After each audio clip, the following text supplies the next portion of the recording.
আমরা প্রথম আসামি আমরা করছি doctor Mohammad Yunus,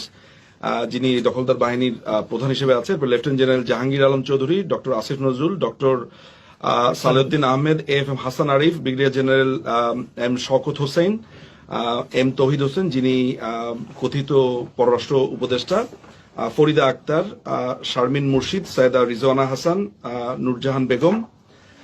Adilur Rahman Khan, Bidhan Ranjan Roy Poddar, Faruki Azam, AFM Khalid Hossain, Supradip Chakma, Nurul Haque Nur, Mahfuz Alam Hizbut Tahrir leader এবং তিনি special assistant to the chief adviser, Nahid Islam কথিত অ্যান্টি উপদেষ্টা এবং ছাত্র বৈষম্য জোটের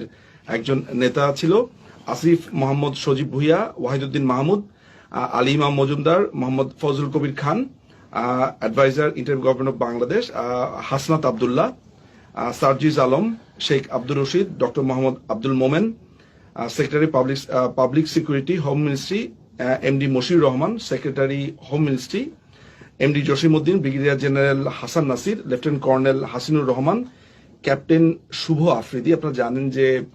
তিনি কিছুদিন আগে তার পিস্তল এবং বিভিন্নভাবে তিনি ফেসবুকে দিয়ে তিনি বলেছেন যে তিনি একজন স্নাইপার হিসেবে কাজ করেছেন এবং ওপেনলি তিনি সেটা স্বীকার করেছেন।